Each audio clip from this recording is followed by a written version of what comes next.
I think just while everybody is coming in, I might just do the intros and we'll then go to questions. We'll have slightly more time for that. Hi everybody who's joined. We're here for the Studying Journalism at University session with our wonderful panellists. For those of you who've not been to a session with us before, the way it's going to run is we've got a Zoom webinar, which means that you cannot see us. Sorry, we cannot see you, but you can see us, hopefully. We can take questions. We've got a dedicated Q&A section. We'll be taking questions. I'll be helping moderate that and just making sure that all the questions that have got a thumbs up are answered a bit earlier on. So do thumb up any questions that are similar to your own. You can also just say hi in the general comment section. So let us know you're here. Let us know how you found the festival. We're on the final day now, and it's lovely also just to know who is our main audience. We're looking to finish session roughly 10 to the hour, but if there are additional questions, we can run over slightly. Or we can go into the coffee shop with table 1. Please do note we are recording this session, so if you have any questions or comments you don't want read out in the live stream, later on when we stop recording will be the best place to do that and ask anything else. You can also join the conversation on Twitter, so we're #StudentOpsFest. I've got loads of questions coming in from there a lot of the time, and also our own Twitter account you'll see is tweeting out a lot. You can just DM us. Or if you want to just message me privately, it's communications@spajournalism.com. So we are joined today in the panel. I've got Rhys Thomas, who did a Master's Magazine Journalism at City University. Wan Ulfa Nur, who did a MA in Data Journalism at Birmingham City University, and she is now also the founder of the Indonesian Data Journalism Network.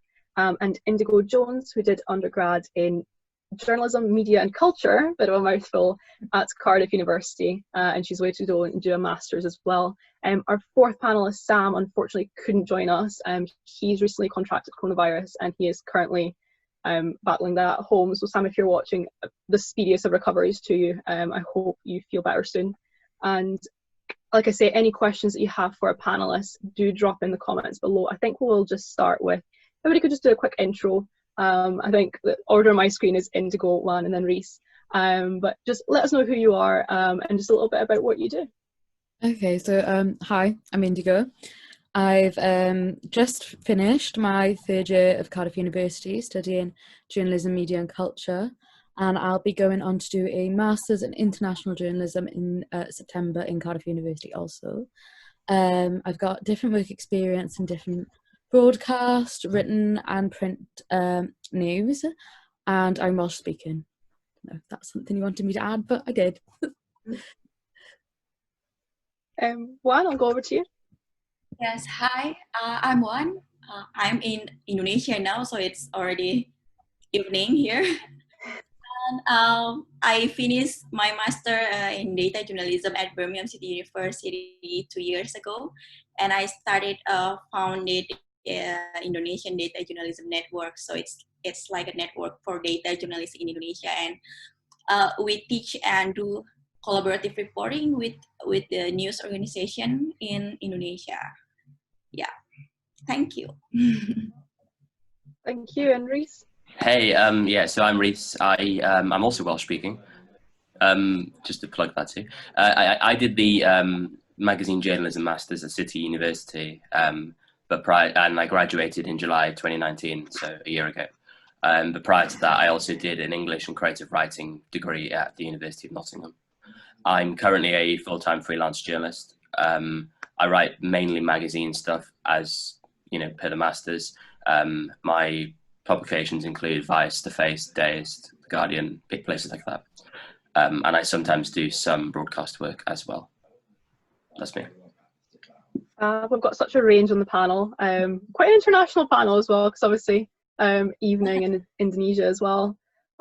So with all the degrees that you guys did, questions that we usually get is kind of what can you expect from the course? And obviously doing slightly different degrees, all of you. Could you just touch a little bit on what you learn in the course? I don't know if it's better just to go in the same order we did with the intros, but if anybody does want to take that first, I'm more than happy to as well. Yeah, sure, no, I don't mind. With my course, obviously it's journalism, media and culture. So there were different journalism modules, so I had the opportunities to learn basic introduction to journalism, but as well as that we did culture modules similar to feminism and TV history, or there was a fashion module. So it's very, very diverse, but there's also public relations modules or media law modules. So there's a lot to offer that is very, very varied. So if you want to go down different paths, or if you want to go down politics or fashion, you can do one or the other or a bit of both. So it's quite, yeah, varied. I found it quite interesting in that way. Well, in the data journalism course at Birmingham City University, if you look at the university website, it states that the data journalism course is practical and designed to help you respond to work within a range of data journalism roles. And in my experience, in the first semester, I studied some data journalism techniques and explore how to tell stories across different platforms. And I also studied the different research and methodologies. And then in the second semester, I studied advanced coding skills and finding and telling stories alongside investigation skills as well. And also we learn about media law in the UK, also the regulation and the security. So, yeah. Cool. So the magazine journalism masters at City, basically it's split into two terms, and you have a few core modules which include basically one is like called journalism portfolio, but it's basically about how to write features, how to write news, and you have a weekly workshop on that. The other ones that are compulsory are there's a journalism ethics module, which is one of the two that are more lecture based, and you have to write an essay about an ethical dilemma in journalism. The other lecture style one is a media law module, which is compulsory. And then we also have a few electives, which are you can do shorthand if you want to, or not, which it doesn't matter. You don't have to do it. And then you get some which you choose, which you have a choice between, which are, well, I did a popular culture module and I did a social and digital media module, but you also have data journalism, you have lifestyle, arts and culture, finance, business, international, and a few others. So basically there's 3 or 4 sort of set ones, and then you can pick and choose the others to build up your credits as well. Oh, fab. That's really good to hear. That is quite a good range that you can also kind of pick and choose. I think a lot of people were probably really happy to hear they don't have to do shorthand. That's probably the one that most people worry the most about. When you think kind of about your degree, how flexible is a learning experience? So the question really is kind of for different types of learners, how adaptable is that course? If you have a disability, for example, or if you're a distance learner, is it still quite easy to engage with the course? Yeah, so I have a friend who studies journalism. She did undergrad and masters in Cardiff, and from her own personal experience, she found that the university would support her quite a lot when it came to if she needed some sort of carer or somebody to help her with written work or even just walk into the building. She did say that Cardiff, with the journalism building itself, that they need to do a bit more to amend accessibility, but they're open to doing that, and they communicate with the students quite often. But not only that, but they have recorded lectures. All of the lectures are recorded. So if you were to miss a lecture due to like illness, or if you're not feeling particularly well that day with your disability, then you could just rewatch them later. But it's also quite helpful with revision for just general students anyway. Yeah, I think quite similar, because we also have recorded lecture. If you cannot attend the lecture, you still can catching up. And as far as I know, there is a PG Cert program that allows students to focus on building cutting-edge skills in data journalism without leaving their current employment. And yes, there is a distance learning program too, as far as I know. Yeah. Yeah. So the masters that I did is it's because it's a masters, you have a lot less pupils, so you do get personal meetings with a specific tutor, which you can do once a week, but you also get quite a good personal relationship with your lecturers and tutors for each different module that you do. So you can always talk to them if you like have an issue, if you're struggling with anything in particular, whether it's something more on the personal side or if it's academic issues. When I was there, I never needed to access recorded lectures, but I feel like you can request for them to be done.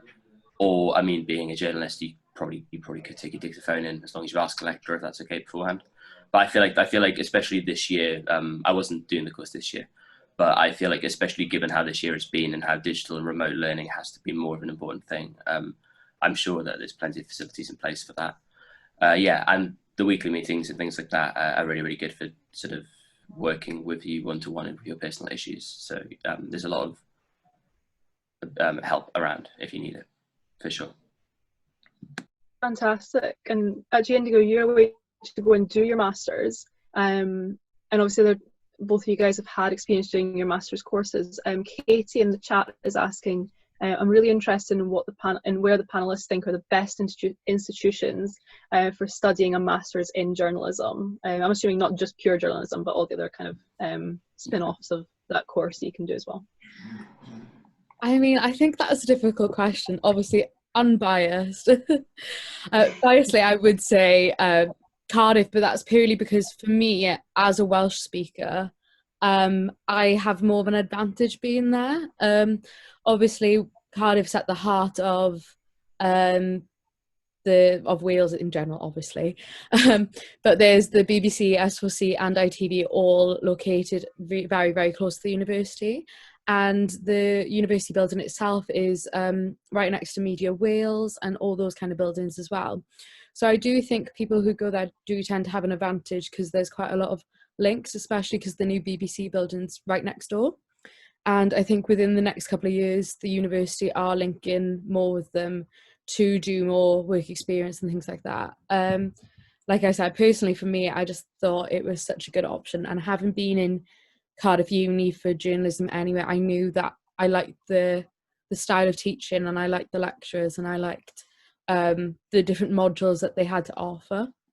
So that's a bit biased, I know, but I didn't really tend to look into any other universities for masters purely because of that. My other option would have been Sheffield, I think, but I kind of had Cardiff on the brain all the time. So yeah, I mean, when I was looking to do a master's in journalism, the sort of recurring few were always Cardiff City, Sheffield, Nottingham Trent is also very good, and then Birmingham is good too, and then the other London ones. So they include Goldsmiths, places like that, and LCC if you're doing fashion, that kind of stuff too.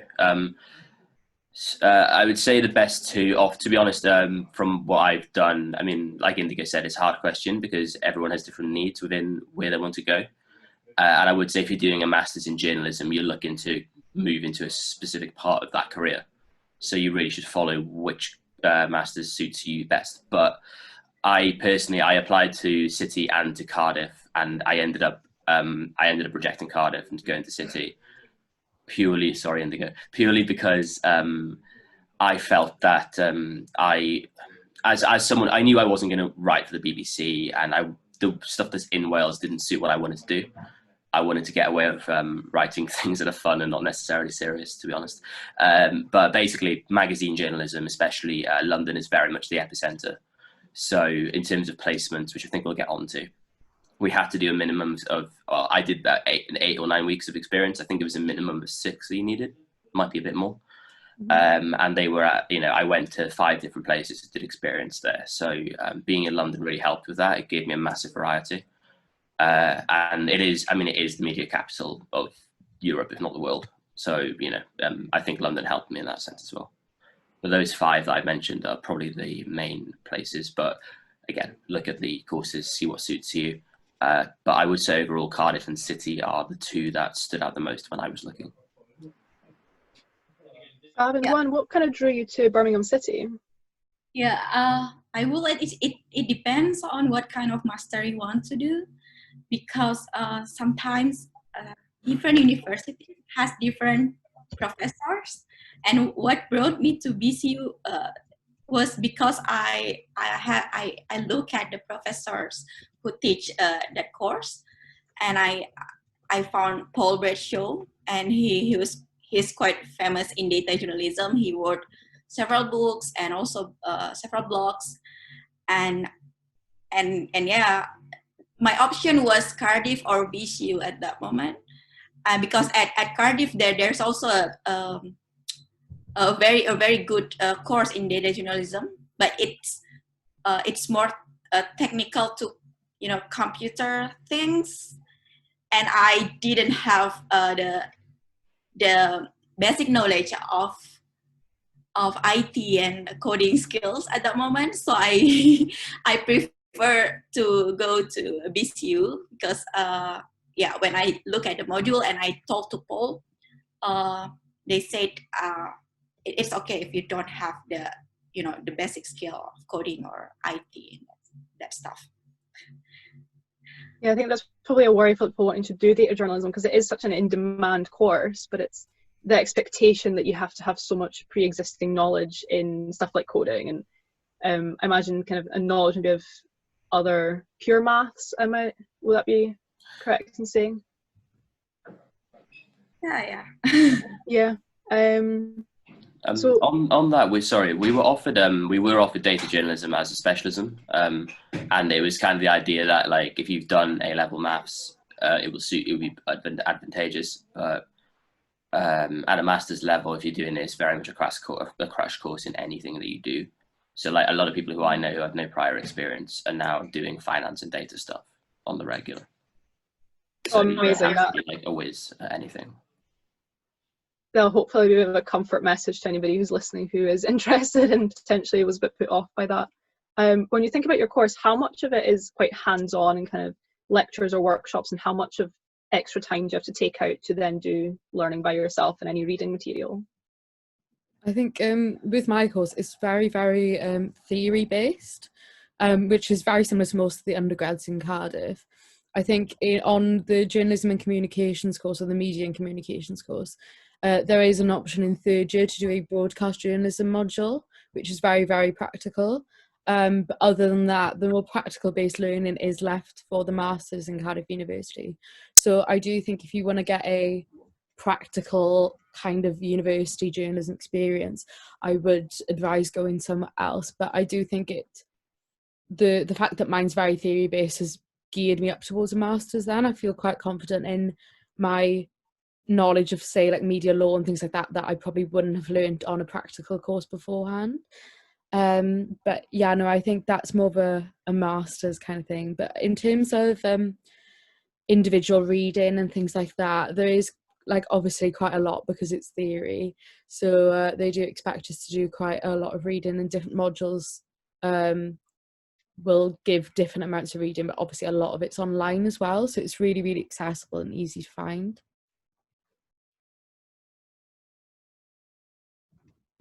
Oh, sorry, Wan, you're muted. Yeah. It's 70% practical and 30% theory.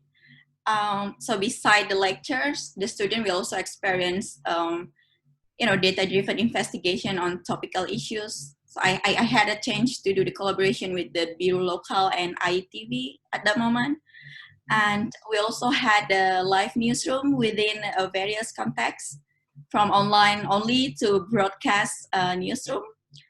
And we also,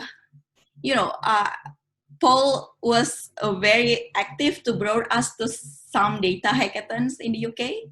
So we had a change. It's like every 2 weeks or every week we had a different hackathon to do. And I had some experience to attend some conference too, like the European Data and Computational Journalism Conference, and also the Center of Investigative Journalism Summer School at Goldsmith. Sorry, I was saying Cardiff. I attend the European Data and Computational Journalism Conference at Cardiff, and the Investigative Journalism Summer School at Goldsmith University. So it's more practical, but we also learned the theory. in day-to-day journalism? Yeah, so with us, being a master's, I think with sort of echoing what Indigo was saying, masters tend to be a bit more practical and vocational, because it's sort of like, it's almost, if you want, it's almost a trial run into the career. Our course certainly was. So, I mean, at City, I did magazine, as I said, but you also have news, broadcast, TV, finance, a load of others. I think there's like a science journalism masters, there's loads. And there, well, our one personally was very practical. So we had, I think it works out as roughly a third of its theory, in the sense that you did media law and you did ethics, which were lecture orientated. But the majority of what you did was practical. So you were writing, you had writing deadlines every week in multiple modules, actually, maybe 2 or 3 a week. And they would vary from news to features to color writing to profiles, like totally across the board. So the social media module, which I mentioned, which is you can opt to do, that was like, you had to form a brand on social media and like build it up yourself and like all of that kind of stuff. We also made a magazine. You use InDesign. Sorry, that's a whole other module I forgot to mention. We did journalism production, which is like, you build a magazine, you do InDesign, sub-editing, all of that kind of stuff, and you get tested on like real life, doing it in front of you work. And we also, like I said, did a load of like experience as well. So I would say our course, in terms of modules, is technically a third that's theory and the rest is practical, but really I think it's more like 80% practical. But I feel like doing journalism at a master's level especially, that's the point. Like, you want to be doing practical things. For sure. Rhys, am I right in thinking the magazines that you mentioned that were done as part of the course, am I right in thinking they're available on the City University website? Yeah, they have definitely some portfolios. Yeah, they should be. Also, they'll be available on Issue. So what we produce every cohort of magazine journalism produces every year it's a magazine called X City, and it's also online. So X is in the letter and then the word city. So you should find it with a quick Google. There's an online website for it, and there's an actual physical magazine which functions as like an alumni magazine. So we hand it out to all of the alumni of all of the City masters. I think just the masters courses, I'm not sure, but that will go back like for years. So like news journalists who graduated in the 80s will be receiving these copies every year. And we produce that in a 2-week time period, and we're assessed on it. Those are online. And what's really, really cool with them is if you look in them, you can see previous alumni, and you can see like how many really, really good people went to the course, and it's like really intimidating, but also very cool. Yeah. So yeah, sorry, to answer your question, yes, we produce a magazine, and it should be available online with a quick Google, and that's the website. And then Issue has like the digital version of the magazine itself as well. Fab. Indigo One, do you know if your old universities do anything like that as well? Just if anybody watching wants to see some of the stuff they might end up doing as part of the course. Yes, I'm not entirely sure based on the masters, like magazine journalism and news journalism. I'm not sure if their productions are all online, but there is Cardiff is really well known for its student media. So Cardiff Student Media is made up of 4 different things. So it's the TV, so CUTV, the radio, which is Express, the newspaper Gary Reed, and the magazine Crunch. And I was lucky to work on Gary Reed and Crunch for the last couple of years, and I know that all of their copies are also on Issue as well. And obviously currently at the moment they can't put physical copies out, so there's still online copies going up every now and again as well. I think the next one's coming out in September, I think. I'm not really sure. But yeah, it's the student media in Cardiff is really, really good to work with, and they're very like different to say like USW or different universities like that. They have an actual office for student media, so it's quite a nice little community where we all go in and get stressed over InDesign, and when everybody loses their work we all pitch in to help. And it is just great because like Rhys was saying, you do build up quite a bit of a portfolio then throughout the years that you do student media. I know I did, I was a columnist for Gary Reed last year, and so I was writing 1,000 words a week. So like for about 12 issues maybe in a year, that's 1,200 words of, you know, solid portfolio that I've got now from that. And the same for Crunch really.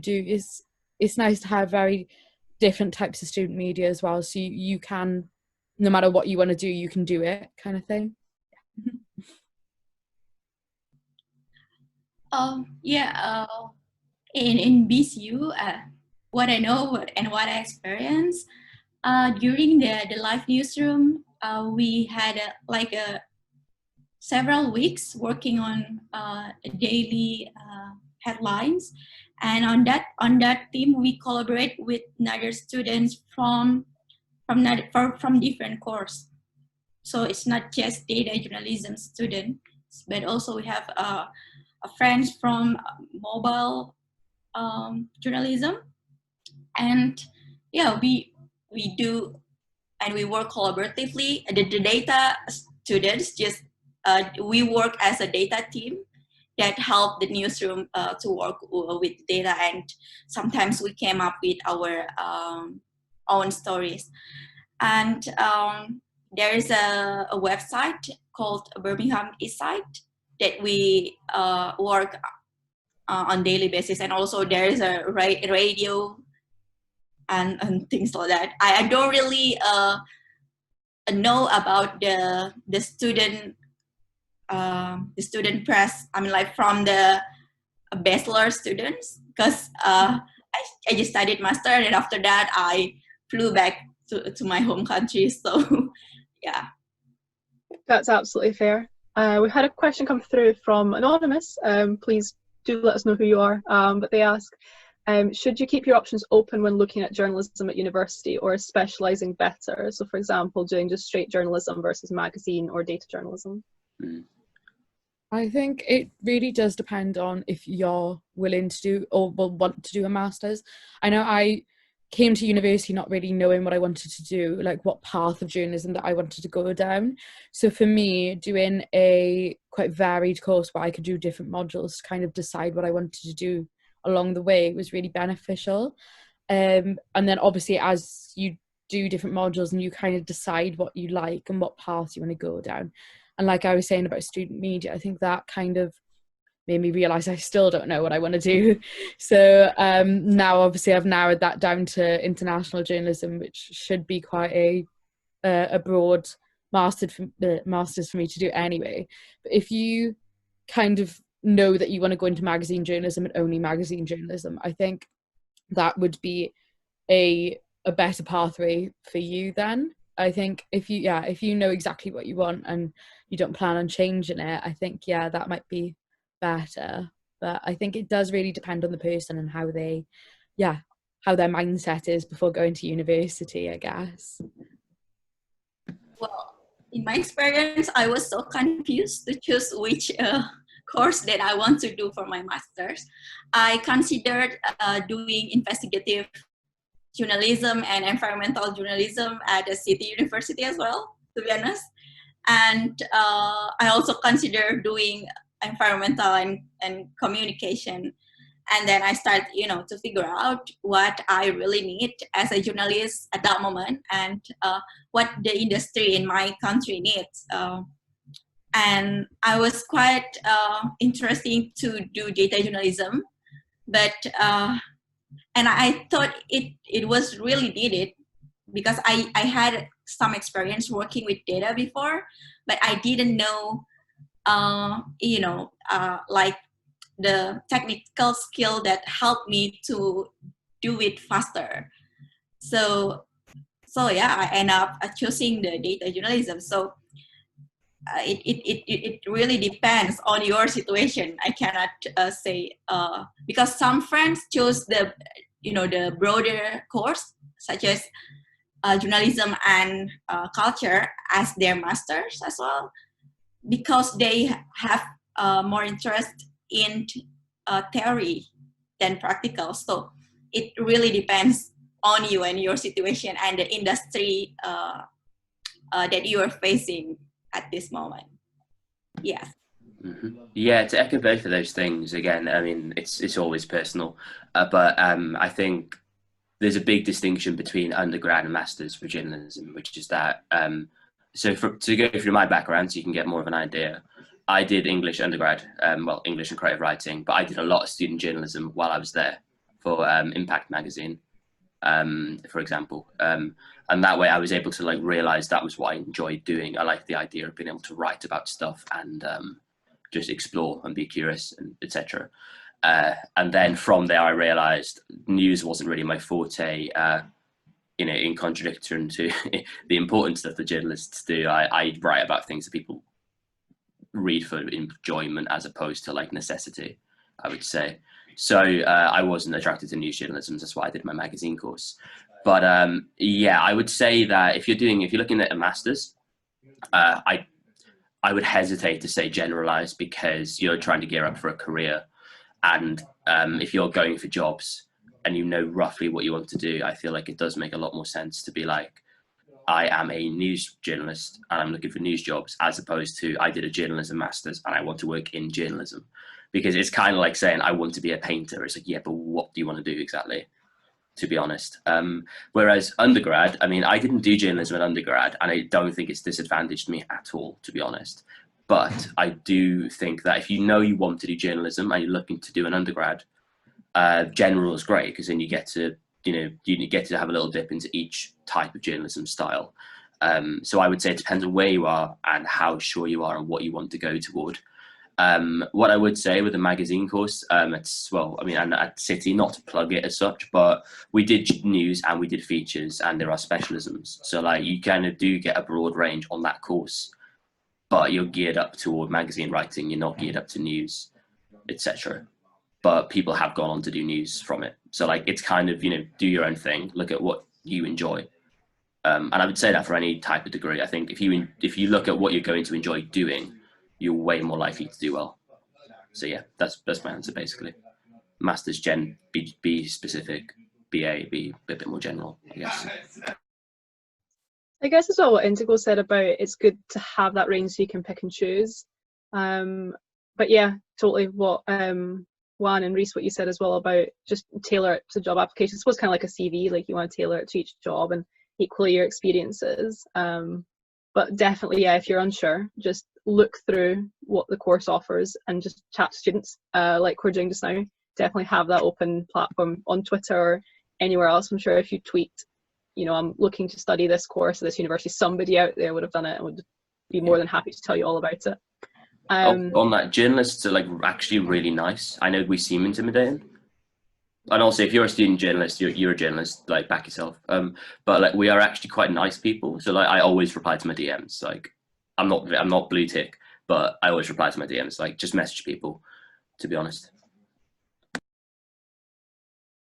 Well, there you go. Actually, somebody just submitted a question for you specifically, Rhys. They say, I'm currently looking between Cardiff and City for magazine journalism. Obviously, London is a lot more expensive than Cardiff, and unfortunately, finances aren't going to be a huge factor in my decision. Are going to be a huge factor in my decision. Do you have any advice in that regard? And then that kind of echoes a question we had earlier on about studying in London, that it is quite expensive. Yeah, sure. I mean, I'll try and tackle. I guess they're both pointed at me actually, so I'll try and tackle them. Full disclosure, I'm like from a pretty working class background. The one thing I had that really benefited me is time. I knew toward the end of my first year at undergrad, I already knew what I wanted to do. I knew I want to do journalism, and probably at City or Cardiff. And I looked that early on at what I wanted to do. So I'm glad. I mean, the expression is that time is money, and therefore I was kind of privileged in that sense. London is expensive, like it's crazy expensive. And if it's going to be a direct issue, there are scholarships and there's quite a lot of them. So try your best to apply for them. I mean, even if you're not going to London, it's free money, apply for it. But what I would say is that journalism is like, it's so competitive and so difficult in a way, not to be intimidating, but like, what I mean is if you're good at what you do, you're going to be fine. Like, it doesn't really matter where you go. Some of my favorite journalists of all time, there's a writer at a football magazine called Mundial. The head of editorial there is called Sam Diss. He's a fantastic writer. He didn't go to university, for example. So you can get by without it. But if you're really good. But I think if you can afford to, London's helped me, because the one thing that people like us have, anonymous, is that we have to forge our own connections. Like we don't have mum or dad who are L editor or whatever else, right? And I think technically, I think buying your own nepotism is the main reason I went to London. I went to City specifically because it's alumni. Like literally everyone went to City or Cardiff, to be honest and frank. So I knew early on, and I worked like 35 hours a week during my BA, which I don't recommend, but I did, to fund that. And that's how I ended up in London. So to answer the questions, London is notably a bit more expensive. The tuition fees are the same, the living costs are higher. You do get slightly more student loan, but realistically, I don't think it covers it. So I would say that if you can stretch to afford it, I'm glad that I did that.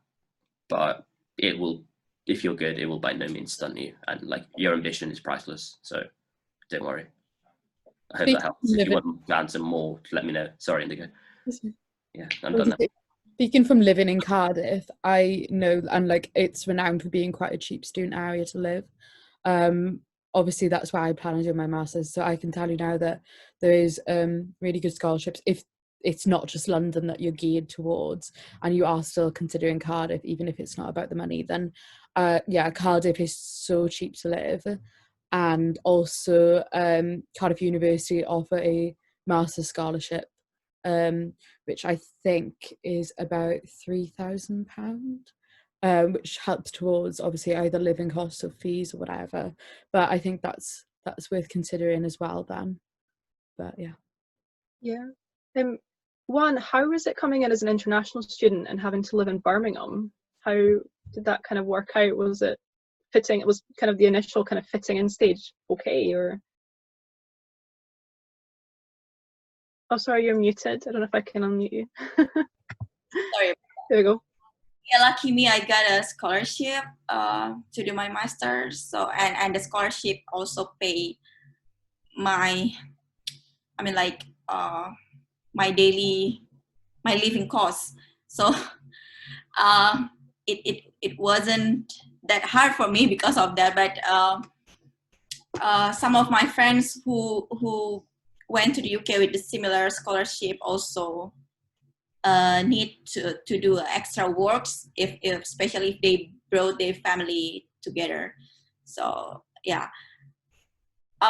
in Birmingham, I think it's far more cheaper than in London, because in terms of rent cost for if you're an international student, or if you're not from Birmingham, and the food and everything else it's quite cheap, especially if you cook.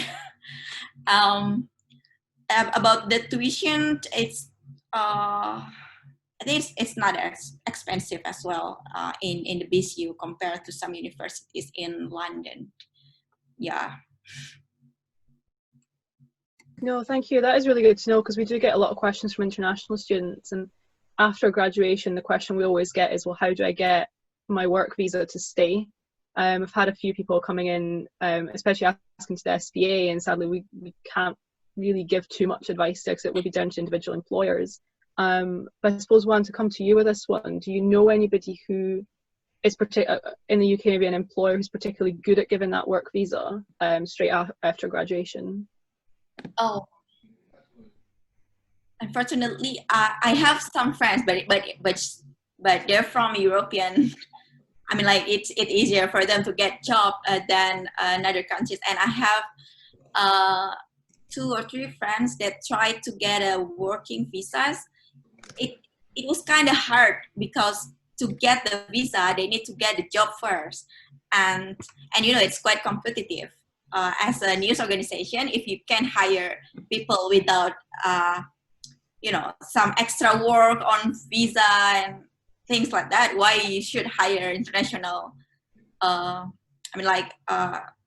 foreign worker or foreign journalist, and except you are very, very outstanding and have the very well portfolio, I think it will be easier. I don't know, because I never tried to get a job in the UK, because my purpose was to come back to my home country. But when you study journalism, you as an international student, you had the chance to work freelance with the news organization as well. That's what I experienced, but I don't really know about the working visa. Sorry about that. But as I said before, I have one friend that struggled to find that visa, and so it's like a never-ending circle. You need to find a job in a way to find a job. You need to have the working visa and things like that. Yeah, we see that so much. Like, you need experience to get experience these days, and it's just so it's impossible. Yeah, I can't imagine how hard that is internationally, let alone, it's hard enough. Any job you see these days is like entry level, 2 years experience, and like it's a joke. But what I was going to say on the note of international students, I obviously don't have personal experience, but one of my really good friends who did my masters, she went to Cardiff for journalism undergrad, and then did the masters I did. She's called Nicole. I'll put a Twitter link in the chat in a sec. She's from Guatemala. And I know that to get a job and to get a secure work visa here, she had to be earning over 23k. Most journalism jobs start at 21, and she has one. She works for Money Week as an editorial assistant. I don't know what her salary is, but I know that they were cooperative, and at least she was able to earn that much to stay. So it's hard, and it might actually mean you have to sort of search even more than normal. The system's basically rigged, to be honest. It's hard. And I really do feel sorry for international students, because it's difficult. But there are options. I don't know, like specifically beyond that, but I just wanted to add that in because I do know someone who has a job in the UK and is from an international place relative to the uni. Yeah, thank you for mentioning Nicole and putting her Twitter, and I hope she's okay with that. But any kind of advice anyone has on that note would be incredibly beneficial. And if anybody listening has any resources or knows people who've gone down that route, feel free to tweet at us and we'll retweet and just keep that conversation going online. Another question we've had, and we are due to finish, this might be the last question unless anything else comes in, but somebody's asking about the courses that you guys have all done are not NCTJ credited. How is this either benefited or not benefited any job opportunities you've searched for?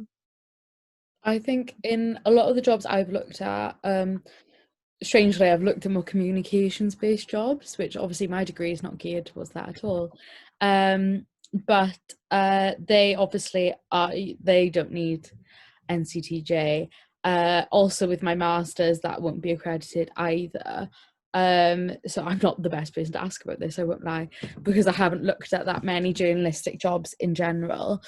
But I know that a lot of positions don't necessarily look for it because a lot of them are willing to train you at the same time. There's a lot of positions that you can get sponsored to do the NCTJ with them. But I know that Rhys has probably got more experience with this than me, so he's probably better to ask that one. Sorry, we're referring to the idea of NCTJ, right? Yeah. So City don't do it. Well, the shorthand option that you can do is NCTJ accredited, but to be honest, you see on most applications, it's mainly news that you need NCTJ for, but you'll usually see NCTJ or equivalent, and that, to be honest, that usually means like City, which is accredited by the PPA or magazine, and the other ones, to be honest, they're so established that they kind of form their own accreditation at this point. News especially. So I wouldn't say NCTJ is essential, but I know certain places will look for it. So like I think I've seen that the Evening Standard want it, and that if you do news, it's loads. If you look at the alumni for City, loads of them are in big places and pretty inspirational. But I would say that news specifically, NCTJ is advantageous for, but not for what I do. Ditto shorthand. I've not used it and I'm okay, but like it would help, like it makes life easier. So yeah, I guess I wouldn't pin NCTJ as like a deciding factor at all, unless you know that the place that you really want to be needs it. And like no one really ends up where they want to be. They end up in something similar that they love anyway. So like I wouldn't worry too much. I would just choose the course that you're going to enjoy the most. Yes, I agree with Rhys. Yes, I mean, like, especially in journalism, the most important thing I think is like you have the portfolio, you can do things, you have the skills, and you can prove that you have that skills. Yeah, I think that's what really matter. And please search on the professor's profile and what they do and what and read their books first, maybe before you attend the course or before you choose the course. I don't really see well, because I'm not applying a job in the UK, so the NCTJ is not really an issue in here. Yeah, that's what I can say. Yeah, can I just add something slightly? I totally forgot to mention that after I graduated, I did work in-house in an office for 6 months. I wasn't asked for it when I had that job. I was an editorial assistant at a lifestyle magazine, and then acting features editor for a few months. I never needed it there. And also, if you're freelancing at all, the online world does not require a CV for a pitch, so like you don't need it, but certain jobs do. And again, it is UK specific. So if you're looking to branch out, as Wan said, then you don't need to worry as much. No, thank you so much. That actually was going to be my next question: is how does it kind of transfer internationally? I know a lot of people would start maybe their degree in one country and then move somewhere else. So it's good to know that if you are looking for those international opportunities, you don't necessarily need it. And even if you are looking for opportunities in the UK, it's not a thing you absolutely have to have. So that is all the questions that we've had coming in. Does anybody have anything additional just before we wrap up? Because we are pretty much bang on time, so that would be a chance for us to then close this conversation and maybe continue online. I've noticed that a couple of people have found me on Twitter or LinkedIn, so I'm going to put them in the chat just in case anybody else wants to like send me a message or anything like that, because I don't mind answering anything. Oh, you've said that now, you've been bombarded. I know. All the best. Can I add actually on the idea of Twitter and stuff? I mean, we're looking at media jobs, right? And social media, the name specifically implies that it's very important, which it is. I would really recommend anyone, even if you don't use your personal name or you have an alt account, I would really recommend having a Twitter account, following journalists on there. It's a really, really good way to feel like you're part of that world, even if you're not really confident enough to feel like you're part of that world. But my Twitter, I follow so many journalists, and also, to be honest, like Twitter breaks news before news publications do most of the time. But beyond that, yeah, follow people that you're inspired by on Twitter. Always reach out to them as well. They usually reply, as we said earlier on. And that's like a really good way to sort of establish niches, realize what you're into, who you like, and that might inform more of your decisions going forward as well, in terms of what courses you do. Obviously, social media is also, it has bad sides and it's a bit toxic. So like, do things at your own pace always. But I really would recommend having a Twitter account that is like journalism dedicated, and putting your stuff on there too. It's good to do that. I think going off that, make sure like you tend to make more of a professional Twitter, and if you do want a private Twitter, do them separately, because sometimes the boundaries between the two get blurred. Personally, I just have one purely because I kind of just don't post a lot of Twitter anyway, so I don't need to make a private one. But no, I definitely recommend that, or maybe looking through your old posts and things just to make sure everything's a bit more professional. Yeah. But still on the topic of social media, I do think it's worth considering as well, looking through the hashtag journal request if you want to start writing articles and things, because a lot of journalists will look for people to either write articles or then to contribute towards their own articles. So I think that's a very good idea to have a look at on Twitter. Yeah. Sure. Also, from my experience, I write. If you ever read my bylines, I write about absolute rubbish. Like, to be honest, I mean, have a read. I'm sure it's good, hopefully. But I very much write about general interest and things you're likely to think about in the shower. to be honest, not like breaking news. Some of my stuff, it always has a serious professional edge, but I write for Vice. I mean, it's shower thoughts basically. And my Twitter is more or less a personal extension. It's like an extension of who I am. So, and that bleeds into my writing a lot. So private is good often, but with my one, it actually builds up my sense of voice and style to have my own Twitter, which is me. No, that's excellent. And when I'll just come to you last, is there anything else that you wanted to add just on that topic of Twitter? And obviously, you've started your own company.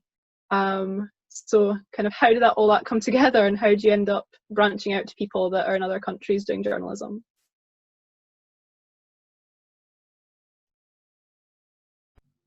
Oh, here you go. Sorry. Well, when I got back to Indonesia, I got several, approach from news organization that they want to hire me.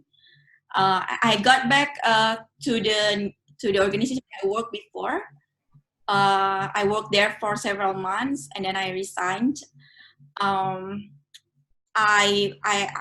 I'm focused more on the organization that I built.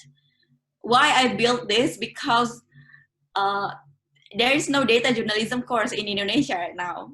So there is no opportunity to the journalists to learn data journalism in the university. So it was kind of a privilege for me to can go learn data journalism in the UK. I was thinking it will be good if there's an organization that focus to teach data journalism in Indonesia, and it also good for me to to enhance my skills, because the more I teach, the more I learn about it. And yeah, it's a non-profit. It's not a company that's profitable, so it still rely on the donor fund at this moment. And we have several activities, such as we have monthly meetup, and then we do some hackathons in different city in Indonesia. Because the news is very centralized in the capital, Jakarta, but we want to make it kind of decentralized, so spread the knowledge to another province outside Jakarta. So yeah, that's the idea, and we are going to create a collaborative newsroom. I kind of get some inspiration from the Biru Lokal. I think all of you ever heard about it. So they do collaborative reporting with the local newspaper. That's what we're going to do in Indonesia. I kind of adapt that mission.